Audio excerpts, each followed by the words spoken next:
Hey guys, Brock Bowman here with another video about not an F-150 for a change, or an F-250, or my usual junk. I just want to show you guys this cool little toy I got. It is a Coleman CT200U. It's a 196 size motor, and it's got no suspension, 6.5 horsepower, and fat tires. Why did I buy this, you might ask? Well, as you guys know, and I've mentioned this before, I like motorcycles and I'm always working on something, and I just thought, well, why not try something different? So when I started looking into these, I started to want one. They make all sorts of performance parts for these, which is kind of a joke, right? Because you could buy any cheap motorcycle and blow this thing away times 1,000, but here's the fun thing. Nobody expects these things to go 50, 60 miles an hour. And maybe they probably shouldn't, because it's probably not the safest thing to do that on.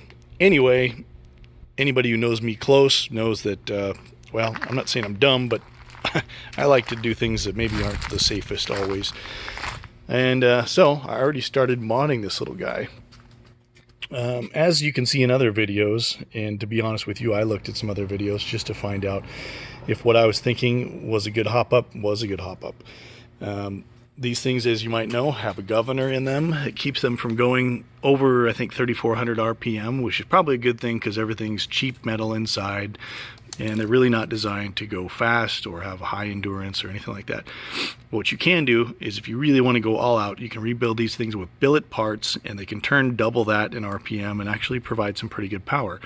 Or you can just change the whole thing out, put like a bigger Predator motor in there that has like 18 to 20 horsepower, and you know, I mean, you're already popping wheelies, etc. But let's scale back a little bit and stick to just this motor for a second and see what's possible. After reading up on this, there's some things we can do. The biggest thing we can do that makes the biggest difference from everything I've read is change this centrifugal clutch mechanism into a pseudo CVT system. What I mean by that? Well, pseudo because it's like basically belts and cams that run this belt over a variable size surface that allow it to pretty much you know, achieve higher speeds, etc. As you can see here, this is pretty crude. In fact, it needs to be oiled like every day, and it's noisy, and the speed you get is the maximum speed because the engine can only turn so fast, etc., etc., etc. Now you can mitigate these things without going CVT by changing the rear sprocket size, doing some gears changes in here, etc., etc. But really, the most bang for your buck is about $100, $100 to $200, changing this over to this virtual pseudo CVT, constant variable transmission. As it stands now, I just did a test with this thing, and it showed it to go max 25 miles per hour. Now that is after me cinching up the governor spring. What do I mean by that? Okay, well, there's two things you can do right off the bat that are free and very simple, but kind of dangerous, and not to you necessarily. Yes, you'll go faster, but 25 miles per hour, this thing's completely controllable, obviously. So from the factory, what they do is there's a spring assembly. Here, let's take a look. Well, actually, no, we don't need to do that. You can see it right down there. In here, there is a back offset screw right there underneath the air cleaner. Can you see it? And that is put out about 3/4 of the way, so you can only have so much throttle, see?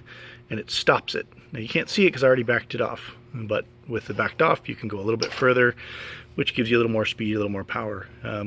So initially I backed that off right away. There's a governor inside the engine. Now, if you want to go all out, and you're going to take apart the engine anyway, and you're going to put bigger valve springs in, etc., so you can actually turn it faster RPM, you don't have to do this. Just go ahead and take the thing apart, take the governor out, or you can take the mechanism that triggers the governor, and you can do this to it.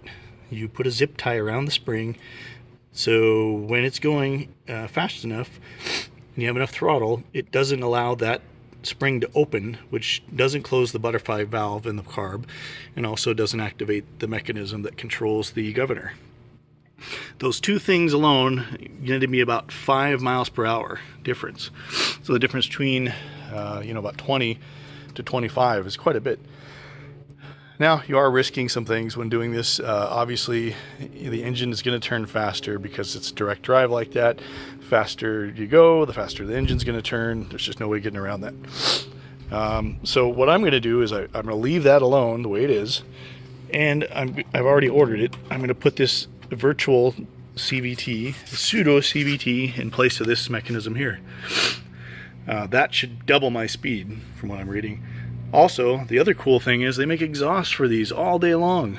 Now, as you know, probably that this basically is a small go-kart motor. Now, they make shifter cars that have way better power than this and all that kind of thing, but what you're doing here is basically just modifying a lawnmower to run a little faster. This is the Predator engine that comes with it, I think. So all the parts that are for Predator basically bolt onto this and give you what you get out of it. Anywho, so you can mod this. Basically, it's just 2 bolts, and then there's an exhaust pipe that comes out the back, and it sounds better, and it gives you a little more power, a little quicker pickup. Also, the Airbox, which we just saw a second ago. This Airbox bolts onto the carburetor, which is also changeable, so both of these things are changeable. You can put a bigger carburetor on there in a new Airbox, or you can just change the Airbox. It's pretty simple.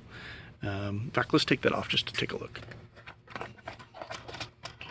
This is a 4-stroke motor, which, you know, they don't give as much power, I don't think, as a 2-stroke back in the day for the same displacement, but cleaner. You don't have to mix oil and the gas. That's kind of nice and all that. So basically, it's just a round opening. They make a bunch of pop-up parts for these, like I said before, and you can basically replace this little black tube inside there that goes up. This whole housing comes off, and you can put like a, you know, like a Can-Am style air filter, and they do make kits for these. Anyway, this is kind of a rundown on the new little toy and what I'm going to do with it.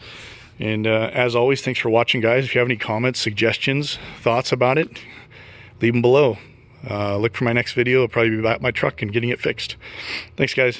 Don't forget to subscribe. Take care.